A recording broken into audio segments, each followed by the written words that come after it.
नमस्कार विद्यार्थी मित्रांनो, मी प्राध्यापक शंकर वडणे आपल्या सर्वांचं स्वागत करतो इन्फिनिटी अकॅडमीमध्ये।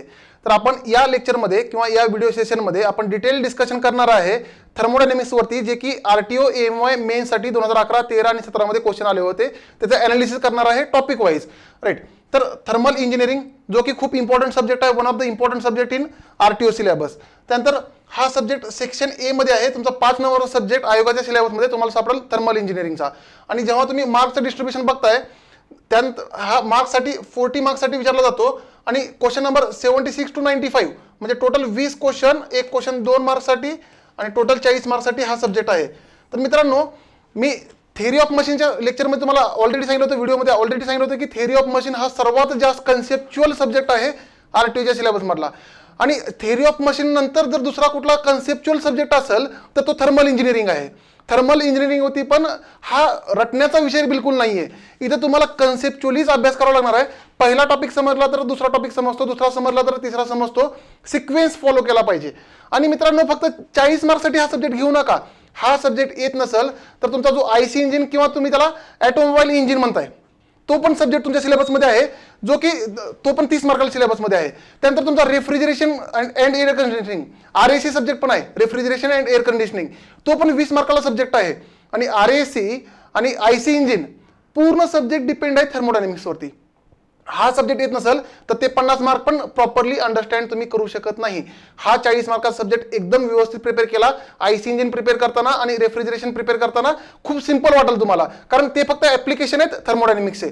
तर हा सब्जेक्ट सर्वात जास्त इंपॉर्टंट आहे, कारण हा एकटा सब्जेक्ट 40 मार्कला आहे आणि याच्यावर दुसरे सब्जेक्ट आहेत 50 मार्कचे डिपेंडंट, राईट। तर मित्रांनो, मार्क्सचं डिस्ट्रीब्युशन बघूया याचं। तर जेव्हा सिलेबस दिला गेला आयोगानं तर सिलेबस असा मेन्शन केलेला आहे। तर मित्रांनो, जेव्हा सिलेबस मेन्शन केलाय त्यांनी फक्त पॉइंट मध्ये मेन्शन केलेला आहे, बघू शकता। सोर्सेस ऑफ एनर्जी, कन्व्हेन्शनल आणि अनकन्व्हेन्शनल सोर्सेस ऑफ एनर्जी, मग त्यामध्ये कुठल्या प्रकारचे घ्यायचे ते सर्व आपल्याला डिटेलमध्ये क्लासेसमध्ये होऊन जाईल। त्यानंतर लॉज ऑफ थर्मोडायनेमिक्स, फक्त लॉज ऑफ थर्मोडायनेमिक्स बद्दल त्यांनी डिस्कशन केलंय। पण मित्रांनो, थर्मोडायनेमिक्समध्ये 4 लॉ आहेत, एक zeroth law, first law, second law आणि थर्ड लॉ। तर हे 4 लॉ बद्दल डिस्कशन केलं पाहिजे। त्यानंतर पण सेकंड लॉचे 2 स्टेटमेंट आहेत, याच्यामध्ये डिटेल डिस्कशन केलं पाहिजे, राईट। तर हा फक्त लॉज ऑफ थर्मोडायनेमिक्स लिहिलंय त्यांनी, पण ह्या लॉज ऑफ थर्मोडायनेमिक्स वरती 4 टॉपिक बनतात तुमचे सिलेबसचे। त्यानंतर principal and working of heat engine, heat engine हा एक डिव्हाइस आहे सेकंड लॉचा, मग हीट इंजिन हा सेकंड लॉ मध्येच कव्हर होईल। Air compressor, air standard cycle हे तुमचा सिलेबस दिलेला आयोगाने आहे। मग ह्या सिलेबसचं डिटेल्ड अनालिसिस आणि सिलेबसमध्ये जो टॉपिक लिहिलेला नाही पण तो ऍक्च्युअल सिलेबसमध्ये आहे, क्वेश्चन येतात आणि दुसरे आणखी कुठले टॉपिक असू शकतात ज्यावर क्वेश्चन येऊ शकतात त्याच्याबद्दल पण डिस्कशन करूया, राईट। तर टॉपिक वाईज मार्क डिस्ट्रीब्युशन बघितलं तर आपण 2011, 13 आणि 17 हे 3 वर्षाचे पेपर घेतलेले आहेत, कारण 2011, 13 आणि 17चा पॅटर्न आणि सिलेबस आणि 2021चा पॅटर्न आणि सिलेबस सेम आहे, त्यामुळे हे 3 पेपर आपण घेतोय अनालिसिससाठी। तर मित्रांनो, पहिला टॉपिक जो आहे थर्मोडायनेमिक प्रोसेसेस, मग थर्मोडायनेमिक प्रोसेसेस याला आपण बेसिक्स ऑफ थर्मोडायनेमिक्स पण म्हणू शकतो, बेसिक्स ऑफ टीडी थर्मोडायनेमिक्स पण म्हणू शकतो। तर बेसिक मध्ये आपल्याला बेसिक डेफिनेशन काय ते सर्व डिफाइन करायचे आहेत आणि सिस्टम काय असतो, कारण थर्मोडायनेमिक्स स्टार्ट करायचं आहे किंवा रेफ्रिजरेशन स्टार्ट करायचं आहे किंवा आयसी इंजिन स्टार्ट करायचं आहे तर सर्वात अगोदर तुम्हाला सिस्टम काय असतो समजला पाहिजे, सिस्टमचे क्लासिफिकेशन समजले पाहिजे, ओपन सिस्टम, क्लोज सिस्टम आणि आयसोलेटेड, ओपन, क्लोज आणि आयसोलेटेड सिस्टम, हे 3 क्लासिफिकेशन तुम्हाला समजले पाहिजे। कारण मित्रांनो, तेच 3 सिस्टम आहेत प्रत्येक सब्जेक्टमध्ये, या तिन्ही सब्जेक्टमध्ये तेच 3 सिस्टम आपल्याला यूज करायचे आहेत, राईट। तर सिस्टम हा समजला पाहिजे। सिस्टमसाठी हीट आणि वर्कचं साइन कन्व्हेन्शन काय आहे, सिस्टमला हीट दिला काढून घेतला, वर्क दिला काढून घेतला, तर पॉझिटिव्ह की निगेटिव्ह, हा बेसिक अंडरस्टँडिंग नसेल ह्या सब्जेक्टमध्ये तर पुढचं काही समजणार नाही, राईट। तर हा खूप इम्पॉर्टंट टॉपिक बनतो। या साइन कन्व्हेन्शन कोण क्वेश्चन विचारणार नाही, फक्त ओपन आणि क्लोज सिस्टमचे क्लासिफिकेशन किंवा वेगवेगळे एक्झाम्पल क्वेश्चन विचारू शकतात, पण साइन कन्व्हेन्शनवरती कोण विचारणार नाही, पण त्यावर खूप चांगल्या क्वालिटीचे न्यूमेरिकल बनतात जे की 30 ते 35 सेकंदामध्ये सॉल्व्ह होतात, राईट। तर डिस्कशन करूया। थर्मोडायनेमिक प्रोसेसमध्ये आपले 5 प्रोसेस बेसिकली आहेत, तर त्या 5 प्रोसेस बद्दल आपल्याला डिस्कशन करायचं आहे। मग त्या 5 प्रोसेसचा पीव्ही डायग्राम ड्रॉ करण्यासाठी आपल्याला पहिला फर्स्ट लॉ शिकला पाहिजे। पीव्ही डायग्राम जर ड्रॉ करायचा असेल, प्रेशर वर्सेस व्हॉल्यूम डायग्राम, तर आपल्याला फर्स्ट लॉ शिकला पाहिजे। पण त्याच्या अगोदर आपल्याला 5 प्रोसेससाठी हीट आणि वर्कचे, हीटचं कॅल्क्युलेशन तर फर्स्ट लॉ नंतरच होईल, पण वर्कचं कॅल्क्युलेशन करायचं आहे। मग वर्कचं कॅल्क्युलेशन केल्यानंतर आपण जसा फर्स्ट लॉ, लॉज ऑफ थर्मोडायनेमिक्समध्ये इम्पॉर्टन्स जर बघितलं तर खूप जास्त इम्पॉर्टन्स आहे पहिल्या टॉपिकचं, आणि हा पहिला टॉपिक येत नसेल तर पुढचं काहीच येणार नाही। त्यामुळे एनी हाऊ पहिला टॉपिक दुसरा टॉपिक सिक्वेन्समध्ये एकही टॉपिक तुम्ही स्किप करू शकत नाही, राईट, आणि करायला पण नाही पाहिजे। त्यानंतर laws of thermodynamics, laws of थर्मोडायनेमिक्समध्ये आपल्याला 3 लॉ आहेत, त्यात अगोदर आपल्याला झिरोथ लॉ शिकायचा आहे. झिरोथ लॉ हा टेम्परेचर मेजरमेंटसाठी बेसिक लॉ आहे. टेम्परेचरचा फंडा दिला झिरोथ लॉनी. मग टेम्परेचरचा फंडा जर झिरोथ लॉने दिला असेल, झिरोथ लॉ काय आहे एक्झॅक्टली आणि टेम्परेचर स्केल्स काय आहेत, मग टेम्परेचर मेजर कसा करायचा, तर टेम्परेचर मेजर करण्यासाठी ट्रिपल पॉईंट ऑफ वॉटर हा रेफरन्स पॉईंट आहे. मग ट्रिपल पॉईंट ऑफ वॉटर बद्दल डिस्कशन केलं पाहिजे. ट्रिपल पॉईंट म्हणजे ज्या पॉईंटला हा एखादा सबस्टन्स तिन्ही फेजेसमध्ये असतो, सॉलिड, लिक्विड आणि गॅसेस तिन्ही फेजेसमध्ये असतो. मग ट्रिपल पॉईंटचं टेम्परेचर आणि प्रेशर काय असतं, ट्रिपल पॉईंटमध्ये कुठल्या कुठल्या फ्युजन लाईन किंवा सब्लिमेशन लाईन असेल किंवा वेपोरायझेशन लाईन असेल. आणि फंडा हा ट्रिपल पॉईंटचा फंडा खूप इम्पॉर्टंट म्हणतो. आणि ट्रिपल पॉईंटचा फंडा बघितल्यानंतर ट्रिपल पॉईंटच रेफरन्स पॉईंट का यूज केला टेम्परेचर मेजरमेंटसाठी, कारण ट्रिपल पॉईंटला degree of freedom as per Gibbs phase rule 0 असतो, राईट, त्यामुळे तो यूज केलाय. तर त्यामुळे तुम्हाला गिब्स फेज रूल पण शिकणं खूप गरजेचं पडतं ट्रिपल पॉईंट नंतर. आणि जसा ट्रिपल पॉईंट तुम्ही शिकला तर टेम्परेचर स्केल कोणत्या कोणत्या आहेत, आपल्याकडे डिग्री सेल्सिअस वाली स्केल आहे, डिग्री केल्विन वाली आहे, फेरनाइट वाली स्केल आहे, किंवा तुम्ही स्वतःची पण स्केल तयार करू शकताय. मग ह्या वेगवेगळ्या स्केलचं युनिट कन्व्हर्जन, एका स्केलमधून दुसऱ्या स्केलमध्ये टेम्परेचरचं कन्व्हर्जन कसं करायचं, त्यासाठी टेम्परेचर स्केल शिकणं खूप गरजेचं पडतं. आणि त्याच्यावरती कॉम्पिटेटिव्ह एक्झाममध्ये खूप चांगल्या प्रकारचे क्वेश्चन बनतात, जे की 30-35 सेकंदामध्ये 40 सेकंदामध्ये सॉल्व्ह होऊ शकतात, राईट. न्यूमेरिकल क्वेश्चन बोलतो मी, थेरॉटिकल क्वेश्चन तर तुम्हाला येतोय तर डायरेक्ट तुम्ही आन्सर टिक करू शकताय, राईट. मग झिरोथ लॉ झाल्यानंतर तुम्हाला फर्स्ट लॉ कडे स्विच व्हावं लागेल. मग फर्स्ट लॉ डिफाईन करताना मित्रांनो आपल्याजवळ 3 सिस्टम आहेत, ओपन, क्लोज आणि आयसोलेटेड. तर तिन्ही सिस्टमसाठी एखाद्या प्रोसेससाठी फर्स्ट लॉ काय आहे, क्लोज सिस्टमसाठी फर्स्ट लॉ डिफाईन करावं लागेल, राईट. ओपन सिस्टमसाठी जो फर्स्ट लॉ आहे त्याला आपण स्टेडी फ्लो एनर्जी इक्वेशन म्हणतो. मग स्टेडी फ्लो एनर्जी इक्वेशन त्याचसोबत आपल्याला अनस्टेडी स्टेट पण बघावं लागेल, म्हणजे ट्रान्झिएंट फ्लो एनर्जी इक्वेशन तो पण बघावं लागेल. पण तो सिलेबसमध्ये मेन्शन केलेला नाही, क्वेश्चन पण आलेला नाही. याचा अर्थ येऊ शकतो, याचा अर्थ पुढे येणार नाही असं नाहीये, येऊ शकतो क्वेश्चन, सिंपल क्वेश्चन बनणार. ट्रान्झिएंट वरती किंवा unsteady state steady flow energy किंवा अनस्टेडी स्टेट इक्वेशनवरती जर क्वेश्चन आला तर खूप सिंपल क्वेश्चन येतो. त्यामुळे तो पण हलकासा टच घेऊन आपल्याला पुढे जायचा आहे. आणि स्टेडी फ्लो एनर्जी इक्वेशन डिटेलमध्ये बघायचं आहे. त्याचे डिव्हाइसेस कुठले कुठले आहेत, नोझल असेल, कॉम्प्रेसर असेल किंवा बॉयलर असेल, कंडेन्सर असेल किंवा कुठलाही डिव्हाइस असेल त्यासाठी, किंवा थ्रोटल वॉल असेल, थ्रोटलिंग तर खूप इम्पॉर्टंट प्रोसेस आहे कॉम्पिटेटिव्ह एक्झामसाठी. तर हे सर्व डिव्हाइस स्टेडी फ्लो एनर्जी इक्वेशनचे बघायचे आहेत. त्याचसोबत first law for the cycle पण बघायचं आहे, राईट. आणि जसा फर्स्ट लॉ बघितला तुम्ही मित्रांनो, त्यानंतर तुम्ही कॅल्क्युलेट करू शकता पीव्ही डायग्राम. पीव्ही डायग्रामवरती एखाद्या प्रोसेसचा स्लोप ड्रॉ करू शकताय. मग जेव्हा तुम्ही pressure versus volume diagram draw करताय तर 5 प्रोसेससाठी 5 स्लोप येतील. तो सगळे ग्राफ एकाच प्लॉटवर कसे येतील पीव्ही डायग्रामवरती ते पण पाहायचं आहे आपल्याला, राईट. मग फर्स्ट लॉ झाल्यानंतर आपल्याला स्विच व्हायचं आहे सेकंड लॉला. तर जेव्हा आपण सेकंड लॉ बद्दल डिस्कशन करणार आहे, सेकंड लॉ मध्ये बेसिकली 2 स्टेटमेंट आहेत. एक आहे केल्विन प्लांक स्टेटमेंट, दुसरा आहे Clausius statement. Kelvin Planck statement हा इंजिनसाठी असतो, क्लॉसियस स्टेटमेंट हा रेफ्रिजरेटर आणि हीट पंपसाठी असतो. मित्रांनो, आयसी इंजिन किंवा ऑटोमोबाईल इंजिन हा सेपरेट 30 मार्काचा सिलेबस आहे आणि रेफ्रिजरेशन हा सेपरेट 20 मार्काचा सिलेबस आहे. आणि ते डिव्हाइस कुठं होतात त्याचा बेसिक अंडरस्टँडिंग, जो रिव्हर्सिबल रेफ्रिजरेटर असेल किंवा रिव्हर्सिबल इंजिन असेल किंवा रिव्हर्सिबल हीट पंप असेल, त्यांना आपण कार्नट डिव्हाइसेस म्हणतो. तर ते कुठे इंट्रोड्यूस होणार आहेत, तर सेकंड लॉ मध्ये डिव्हाइस इंट्रोड्यूस होणार आहेत. आणि ऍक्च्युअल किंवा प्रॅक्टिकल जे इंजिन असतील किंवा रेफ्रिजरेटर असतील ते आपण बघणार आहे त्या रिस्पेक्टिव्ह सब्जेक्टमध्ये. इथं आपल्याला रिव्हर्सिबल डिव्हाइसेस बघायचे आहेत. तर सेकंड लॉचे 3 डिव्हाइस आहेत, इंजिन, रेफ्रिजरेटर आणि हीट पंप. मग इंजिनसाठी इफिशियन्सीचा फॉर्म्युला कसा येईल, परत त्यानंतर सीओपीचा फॉर्म्युला हीट पंपसाठी आणि रेफ्रिजरेटरसाठी कसा येईल, आणि COP of heat pump, COP of refrigerator आणि इफिशियन्सी ऑफ इंजिन यांच्यामध्ये रिलेशन काय येईल हे आपल्याला डिस्कशन करायचं आहे या टॉपिकमध्ये. हा पण टॉपिक खूप इम्पॉर्टंट बनतो आणि हा टॉपिक बेसिक टॉपिक आहे एंट्रॉपी स्टार्ट करण्यासाठी.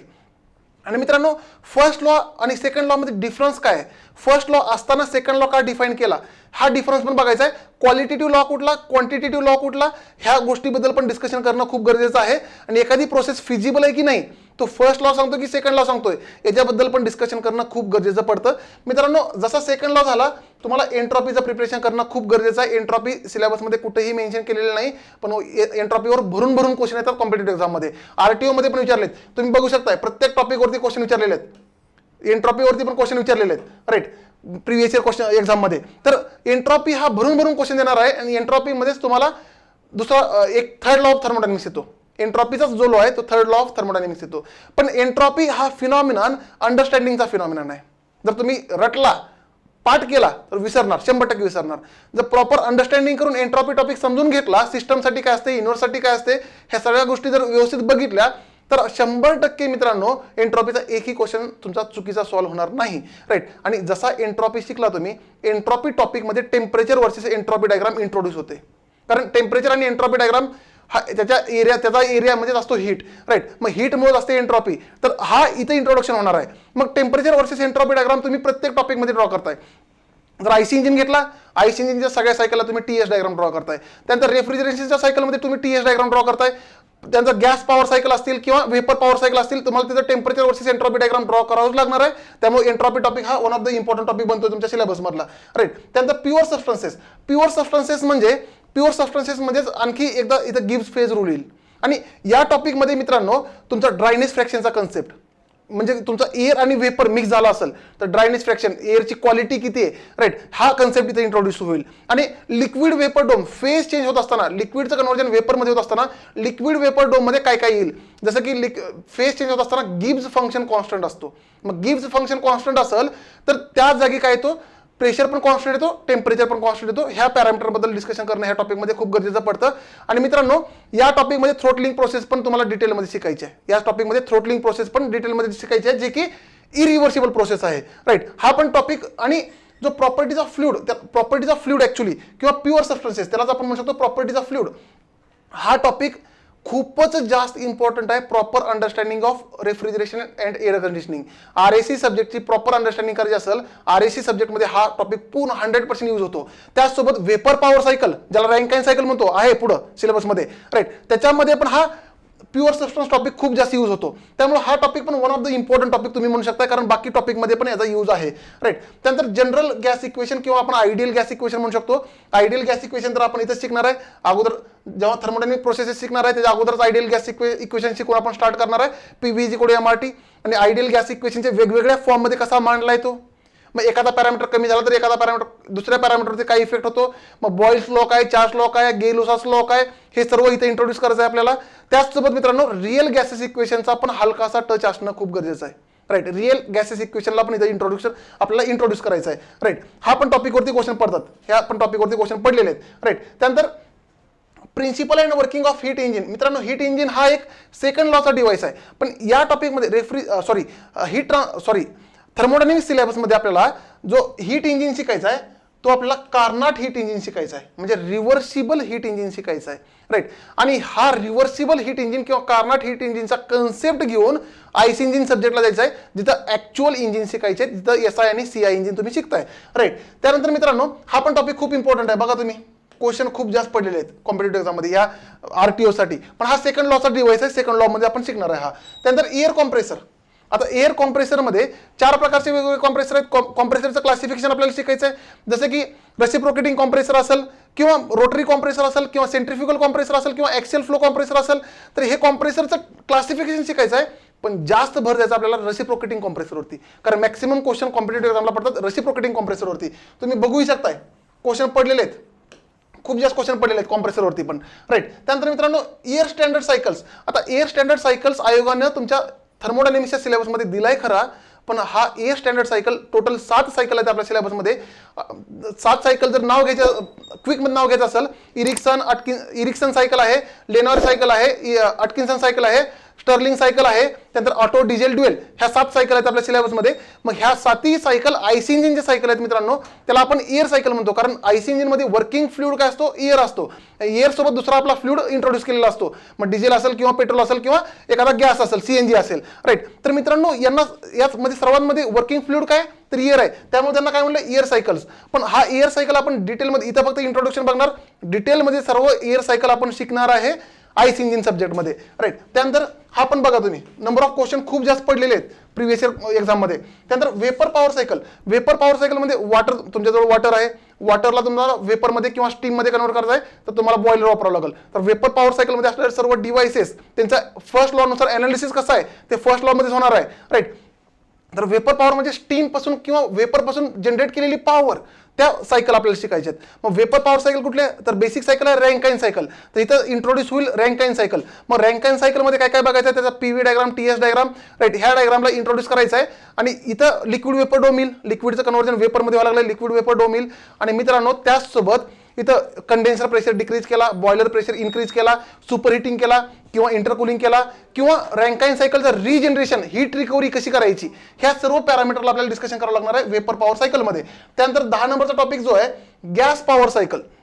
गॅस पॉवर सायकलमध्ये जनरली गॅस पॉवर सायकलमध्ये एअर यूज केलेला असतो, पण कुठलाही गॅस यूज करू शकतो आपण, राईट. तर गॅस पॉवर सायकल म्हणजेच आपण त्याला टर्बाईन सायकल म्हणतो, किंवा त्यालाच आपण जूल सायकल म्हणतो, किंवा त्यालाच आपण ब्रेटॉन सायकल पण म्हणतो, राईट. मग गॅस पॉवर सायकलमध्ये आपल्याला ब्रेटॉन सायकलला इंट्रोड्यूस करायचं आहे, राईट. तर मित्रांनो, ब्रेटॉन सायकल जेव्हा बघणार आहे आपण, ती सायकल पीव्ही आणि टीएस डायग्रामवरती सायकल काय असेल, राईट.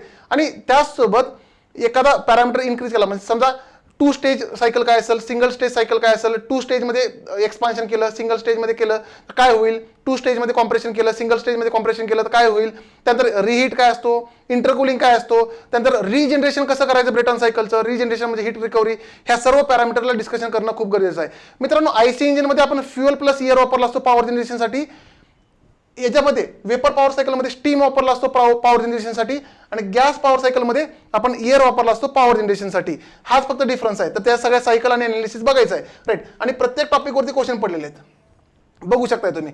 त्यासोबत मित्रांनो, सोर्सेस ऑफ एनर्जी, जो आयोगाच्या सिलेबसमध्ये पहिली शेडिंग लिहिली आहे, सोर्सेस ऑफ एनर्जी, कन्व्हेन्शनल आणि non conventional sources of energy.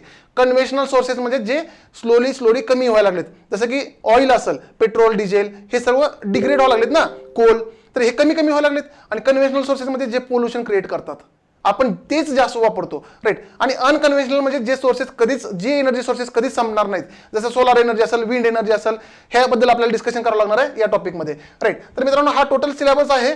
तर याच्यामध्ये प्रॉपर्टीज ऑफ फ्लुइडमध्ये आणखी एक आपण टॉपिक इंट्रोड्यूस करणार आहे, त्याच्यामध्ये एचएस डायग्राम शिकणार आहे, त्याला आपण मोलेर चार्ट पण म्हणतो. तर ह्या सर्व डिटेल्ड अनालिसिस आहे मित्रांनो थर्मोडायनेमिक्सचं. तर थर्मोडायनेमिक्स हा बेसिक सब्जेक्ट आहे आयसी इंजिन आणि रेफ्रिजरेशनसाठी, त्यामुळं हा फक्त 40 मार्क्ससाठी घेऊ नका, तर basic of other 2 subjects also त्याला घेऊन चला, राईट. आणि एक व्हिडिओ आपण घेऊन येऊ, ह्याचं डिटेल सोल्युशन कुठल्या तरी एका वर्षाचं 2017चा पेपर घेऊया आपण, डिटेल 15 क्वेश्चनचं सोल्युशन कसं असेल त्याच्यावरती डिस्कशन करूया. थँक्यू. हा व्हिडिओ तुम्हाला कसा वाटला आम्हाला कमेंट्समध्ये नक्की कळवा. जर तुम्ही आमचं चॅनल अजूनही सबस्क्राईब केलं नसेल तर आत्ताच सबस्क्राईब करा आणि मिळवा परीक्षांचे अपडेट्स, मोफत स्टडी मटेरियल आणि व्हिडिओ लेक्चर्स. धन्यवाद.